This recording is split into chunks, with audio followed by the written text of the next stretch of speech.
श्रीमती राजेश कंवर जी जो गायत्री शक्तिपीठ अजमेर और जोनल कार्यालय पुष्कर की आओगढ़ी संस्कारवान पीढ़ी की संयोजिका है, समन्वयिका है, उनको मैं निवेदन करती हूँ कि आए और आओगढ़ी संस्कारवान पीढ़ी के बारे में दो शब्द कहें, क्योंकि समय सीमा का ध्यान रखें सभी और हमारे बहनों को इस बात पर विशेष ध्यान दें, क्योंकि आने वाली युवा पीढ़ी ही इस देश का भविष्य है। आदरणीय राजेश कंवर जी।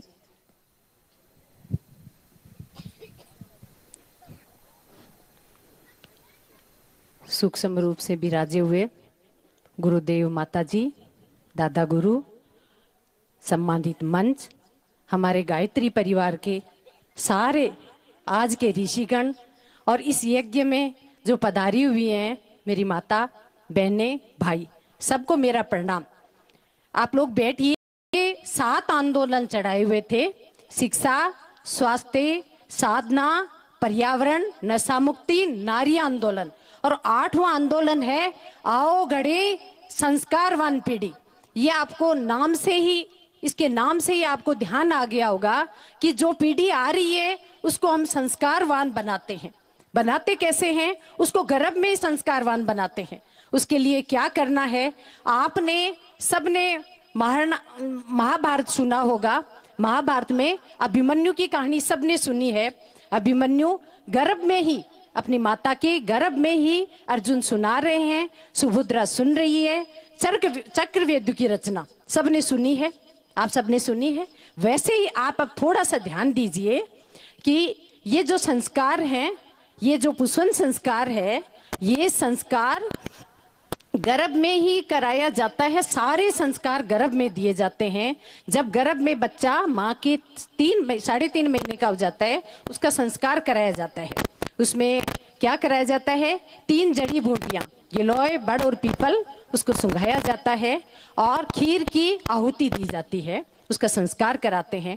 ये संस्कारों से उसको बताया जाता है गर्भवती को कि तुम्हें अब क्या करना है, कैसे तुम्हारा जीवन गुजरेगा, उस बच्चे को तुम कैसे संस्कार दोगी। हमारा गायत्री परिवार का बहुत बड़ा आंदोलन चल रहा है। जैसे ये कुम्हार मिट्टी को, गिल्ली मिट्टी को जैसे चाहे वैसे आकार दे सकता है। वो सुराही बनाए, वो मटका बनाए, वो दीपक बनाए। वैसे ही माँ जैसा चाहे अपनी संतान को गढ़ सकती है। आओ गढ़े संस्कारवान पीढ़ी। वो अपनी संतान को राम, लक्ष्मण, भरत, कृष्ण बना सकती है। वो अपनी संतान को रावण भी बना सकती है। आप लोगों ने सबने हिरण्यकश्यप की कहानी सुनी है, भक्त प्रहलाद की कहानी सुनी है। हिरण्यकश्यप राक्षस थे, उनकी पत्नी कयाधु के जब प्रहलाद गर्भ में थे, नारद मुनि अपने आश्रम में ले गए और उनको ऐसा वातावरण दिया, उनको अपने नारद मुनि ने अपने आश्रम में रखा। उनका आहार विहार, आचरण, खान पान यज्ञ के साथ रखा और राक्षस के घर में भक्त प्रहलाद का जन्म हुआ।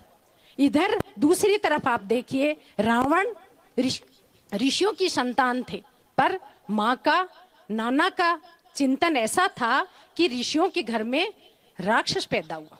ये माँ पर निर्भर करता है कि वो अपनी संतान को कैसा बनाना चाहे वैसा वो बना सकती है। हमारे गायत्री परिवार के 5 प्रोग्राम चल रहे हैं इसके। पहला, गर्भ का ज्ञान विज्ञान। इसमें क्या बताया जाता है कि गर्भ में बच्चे का 80% विकास हो जाता है। वो सब कुछ 80% बच्चा गर्भ में सब कुछ सीख लेता है। कैसे? माँ सिखाएगी उसको। उसके लिए माँ की दिनचर्या, जब वो प्रातः ब्रह्म मुहूर्त में 3:30 बजे उठती है और सायं जब वो सोती है, तब तक का हम बताते हैं उसको क्या करना है। घर के काम सारे करने हैं, अगर वो नौकरी कर रही है तो करने, उसके साथ ही उसके आचार विचार ऐसे रखने हैं कि उस बच्चे को पल पल वो ज्ञान देती रहे, वो उसको अच्छी अच्छी बातें बताती रहे। उसका तीसरा प्रोग्राम है आहार। उसको क्या आहार खाना है, उसको भोजन कैसा लेना है। अभी दीदी ने बताया था ना, संस्कारित भोजन, बलि वेश्य करके भोजन कराना है, सुपाच्य भोजन कराना है, सरल भोजन कराना है और शुद्ध भोजन उसको देना है। और उसके चौथा प्रोग्राम है हमारा व्यायाम।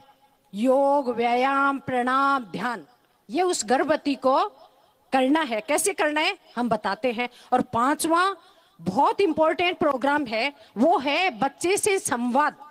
वो माँ उस बच्चे से कैसे संवाद करेगी, कैसे करेगी। जैसे हम महाराणा प्रताप को देखते हैं, सारे विश्व में महाराणा प्रताप का नाम है। वो जयवंता बाई के बेटे थे। जयवंता बाई ने उनको बचपन से गढ़ा था। आप शिवाजी को जानते हैं, कैसे वीर योद्धा थे, उनको उनकी माँ जीजीबाई ने गढ़ा था। तो माँ अपनी संतान को कैसा बनाना चाहे वो सब माँ सोचेगी। अगर माँ चाहे कि मेरा बच्चा कोई वीर बने, पुरुष बने, ज्ञानी बने, अच्छा पढ़ा लिखा बने। देखिए आज समाज में हम देख रहे हैं एक एक दो दो साल के बच्चे माँ बाप का कहना नहीं मानते। कारण क्या है? क्योंकि माँ ने गर्भ में उसको यही सिखाया था। तभी ऐसे उसके लिए क्या करना है, माँ, उसके पिता, उसका परिवार और समाज, उसका वातावरण का उस बच्चे पर बहुत असर होता है। तो माँ ज्ञानी होगी तो अपनी संतान को ज्ञानवान बनाएगी। आपको देखिए हमारी विनती है, गायत्री परिवार ये प्रोग्राम निःशुल्क कर रहा है। माँ की पाठशाला एक हम ऑनलाइन क्लास चला रहे हैं। आज तो टेक्नोलॉजी का टाइम है, तो आप लोगों के परिवार में, आपके रिश्तेदारियों में कोई भी जिसके बच्चा होने वाला है, गायत्री परिवार से जोड़िए और उनको ये सब हम प्रोग्राम से जोड़ देते हैं। घर बैठे ही अपनी क्लास अटेंड करती रहेंगी, उस बच्चे को ज्ञान देती रहेंगी। और आने वाले समय में हमारे देश में महापुरुष श्री राम, कृष्ण, महाराणा प्रताप, आपके शिवाजी हैं, मीरा हैं, झांसी की रानी है, ऐसी संतान आए। हम सबका आपसे विनोद है, हम सबका आपसे हाथ जोड़ के प्रार्थना है कि आप सब अपने गर्भवतियों को इस प्रोग्राम से जोड़े और हमारे देश का, विदेश का नाम रोशन करें। अपने बच्चों को ऐसा संस्कारवान बनाएं कि माँ बाप का तो नाम रोशन हो, देश का नाम रोशन भी हो, हमारे समाज का नाम रोशन हो। सबको मेरा प्रणाम। बहुत बहुत